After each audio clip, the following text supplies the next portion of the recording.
कक्षा 11वीं विषय गणित अध्याय 10 सरल रेखा।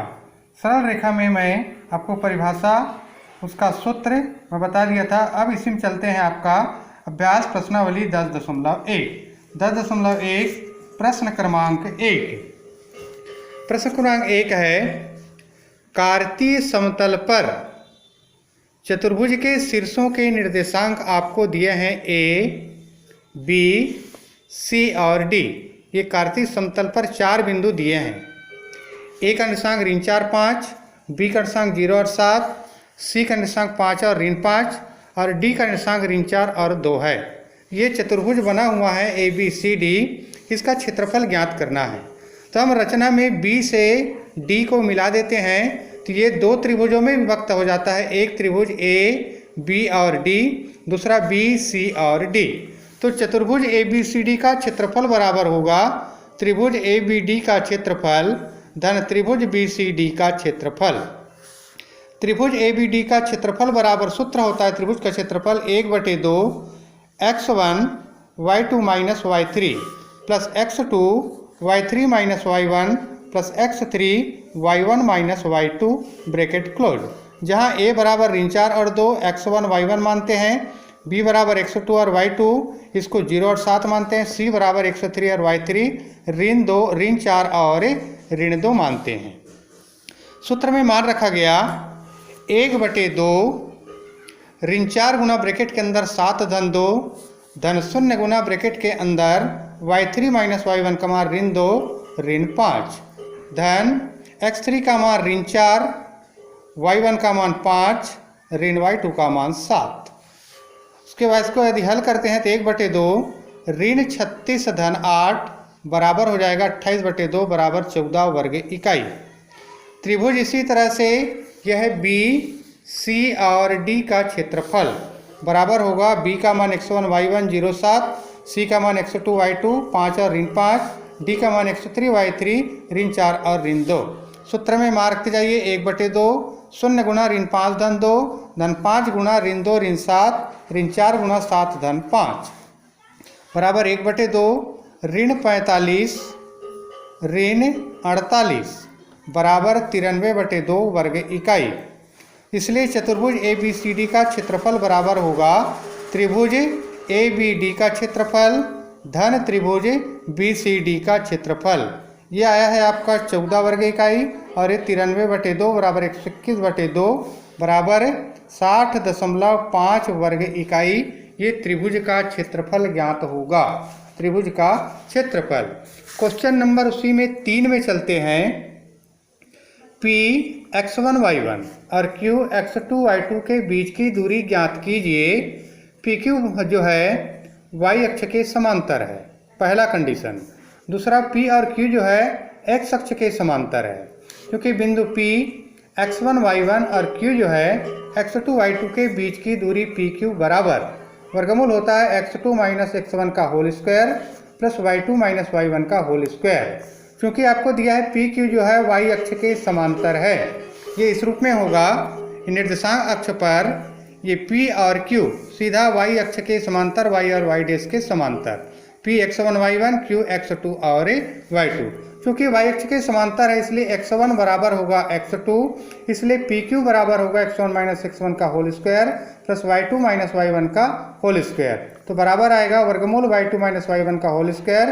क्योंकि दूरी जो है सदैव धनात्मक होती है इसलिए y2 माइनस y1।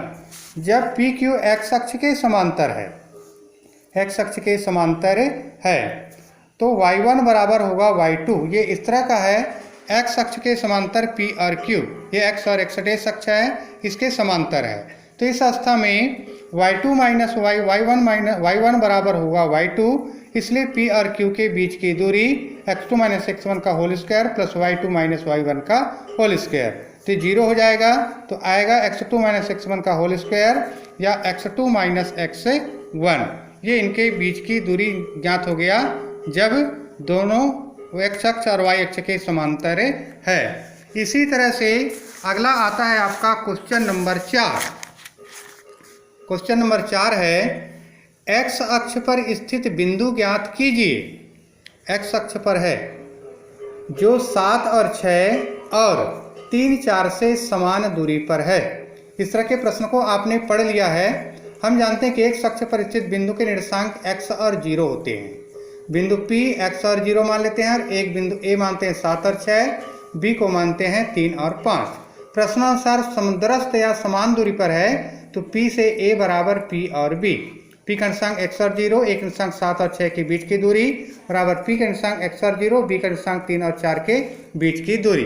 बीच की दूरी का सूत्र लगा दीजिए तो हो जाएगा 7 ऋण x का होल स्क्वायर प्लस 6 ऋण 0 का होल स्क्वायर बराबर 3 ऋण x का होल स्क्वायर धन 4 ऋण 0 का होल स्क्वायर। दोनों पक्षों का वर्ग करने पर 7 ऋण x धन 36, 3 ऋण x धन हो जाएगा 16, 49 हो जाएगा, 7 सत्ते 49, ऋण 7x ऋण 7x धन हो गया x स्क्वायर धन 36, 3 तिया 9, 3 गुणित ऋण x 3x, ऋण x गुणित 3 3x, x गुणित x ऋण धन x स्क्वायर धन हो गया 16। यहाँ पर x स्क्वायर पक्षांतर करने पर कैंसिल हो जाएगा, बचेगा 49 धन 36 85, ऋण 7 और ऋण 7 14x बराबर हो गया 25 ऋण 9x। यह 14x 6x होगा, ये 14x ऋण 6x धन 6x बराबर 25 ऋण 85, ऋण 8x बराबर ऋण 60 या 8x बराबर 60 या x बराबर 60/8 या x बराबर 15/2। इसलिए x अक्ष पर स्थित बिंदु जो होगा 15/2 और 0 पर स्थित होगा।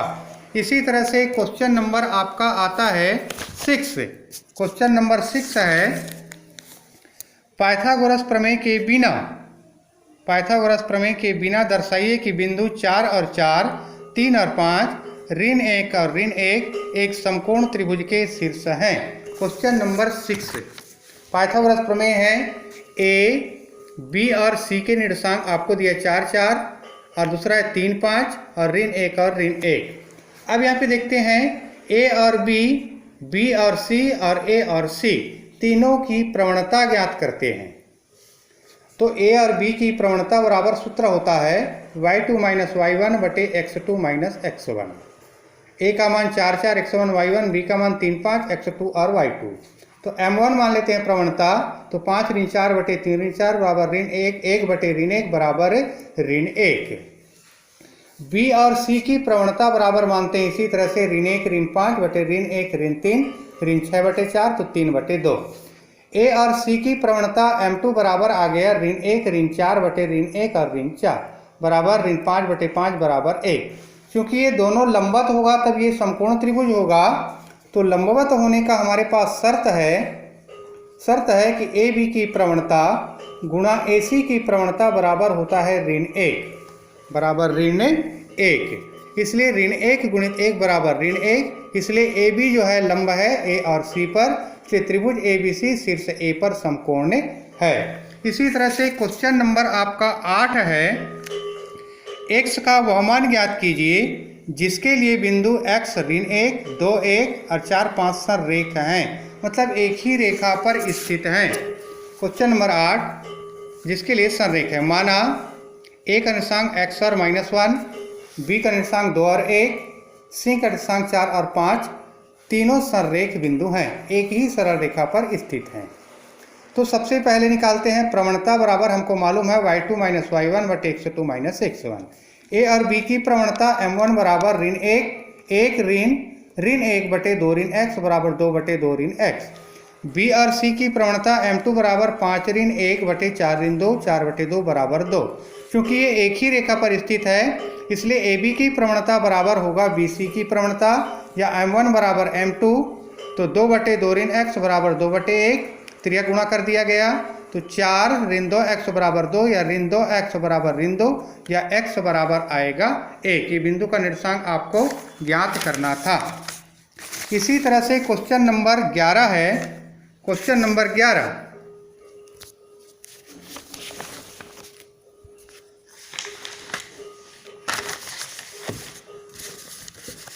11 देखिए, एक सरल रेखा की ढाल दूसरी रेखा के ढाल की दुगुनी है, दोनों के बीच की कोण की स्पर्शज्या 1/3 है तो ढाल ज्ञात कीजिए। माना पहली रेखा की प्रवणता m मानते हैं और दूसरी रेखा की प्रवणता हो जाएगा प्रश्न के आधार पर 2m, और आपको दिया है इसके स्पर्शिया का मान 1/3 कि दो रेखाओं की प्रवणता tan थीटा बराबर होता है निरपेक्ष मान m2 - m1/1 + m1 × m2। तो यहाँ मान रखते गया m2 - m1/n + m1 बराबर 1/3, 2m - m/1 + m × 2m बराबर 1/3, m/1 + 2m² बराबर हो जाएगा धन ऋण 1/3। यदि m/1 + 2m² बराबर 1/3 तो हो जाएगा 3m, त्रिया गुणा करने पर 3m बराबर 1 + 2m², 2m² - 3m + 1 बराबर 0, 2m² - 2m मध्य पद में तोड़ दिया गया, 2m - m + 1 = 0, 2m² - 2m एक पद हो गया, माइनस चिन्ह बाहर, m - 1 = 0। पहले पद से 2m को बाहर निकाला गया तो बचा m - 1 - 1, m - 1 = 0।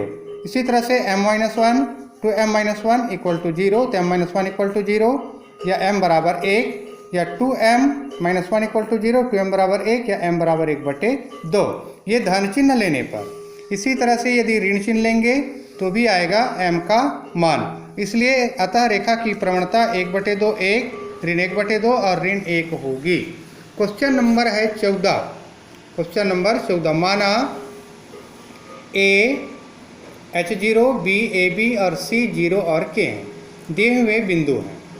तो AB की प्रवणता B - 0/A - H बराबर B/A - H।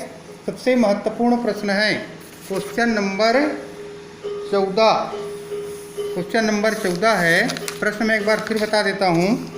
तीन बिंदु H0, AB और 0 के एक रेखा पर हैं तो दर्शाइए A/H + B/K = 1। A का निर्देशांक, B का निर्देशांक, C का निर्देशांक आपको दिए हुए बिंदु हैं। तो सबसे पहले निकाल दिए AB की प्रवणता। प्रवणता बराबर होता है y2 - y1/x2 - x1, ये दोनों मान को रखना है। तो B - 0/A - H बराबर B/A - H। B और C की प्रवणता K - B/0 - A मतलब K - B/A, ऋण हो जाएगा। क्योंकि A, B और C संरेख हैं इसलिए AB की प्रवणता बराबर BC की प्रवणता, B/A - H बराबर K - B/A, या AB बराबर A - H × K - B, या AB बराबर गुणा कर दीजिए AK - AB - HK + BK, या AB बराबर -AK + AB + HK - BK। अंतर करने पर तो AB और AB धन ऋण कट गया, बच गया AK + BH बराबर HK।